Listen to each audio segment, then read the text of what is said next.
I would like to invite Aaron Carman to come forward and talk about why he and his family give to St. Martin's.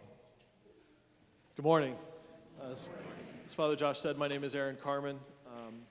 My family and I have been attending here for a little shy of 2 years. We started attending in January of 2022. A couple weeks ago, Pastor Josh asked me to come up here and stand in front of you and give one of these talks. Now, last year was our first experience with this, and I sat in the pew and went, yes, I don't have to do it. And now here I am. I have a little bit planned. I don't know how many of you I've talked to about this, but I'm a holiday snob. That means that I don't want Christmas decorations up until after Thanksgiving. But if you're anything like me, you're going to have to bear with me this morning because we're going to take a little ride through a Christmas carol. I want to kind of walk through the song "The Little Drummer Boy" and really think about what the text of this carol means.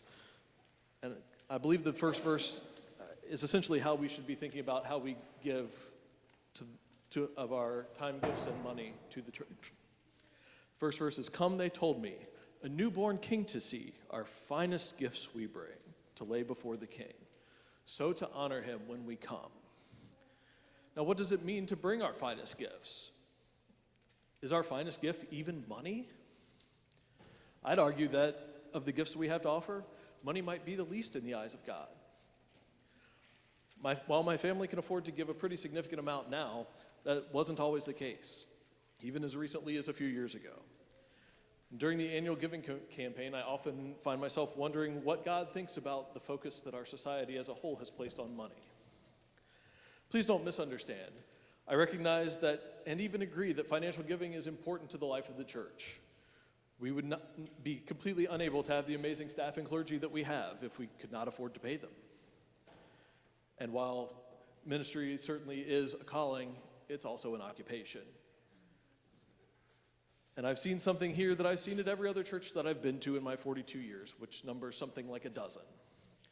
There's lots of work that can be done, but often only a few are willing to shoulder the burden.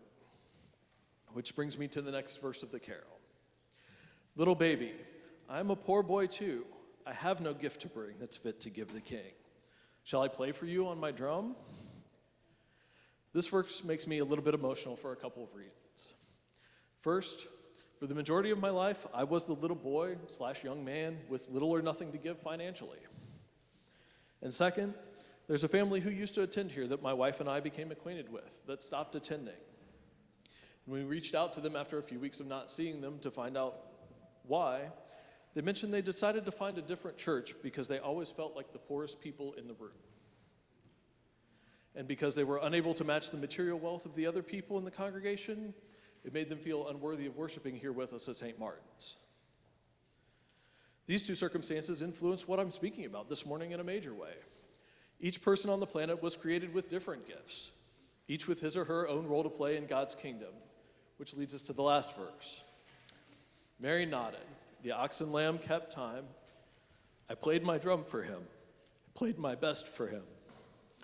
Then he smiled at me and my drum."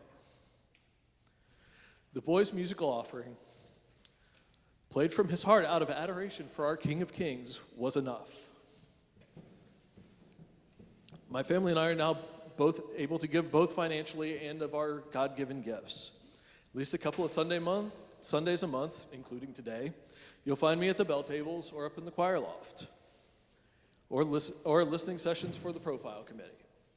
If you have kids in the pre-K to second grade Sunday school class, you've met my wife Tabitha, and possibly tasted some of her chili at last year's cook-off. Sorry, I'm letting the cat out of the bag on this one, but you might be tasting some of her holiday treats at the bake-off in December. Mackenzie routinely acolytes. This morning, by the way, we had no idea this was happening on the same day. She's also a member of Rite 13, and if you've taken communion at this service, which most of you have, you've probably been given a high five by Nadia. And if you haven't, I recommend that you experience it today. We offer the gifts that we have been blessed with to St. Martin's because it's our way to share God's love with those we come into contact with. So today I challenge you to give more, not necessarily of your finances, but of the gifts God has blessed you with as the unique and special person you are. Thank you.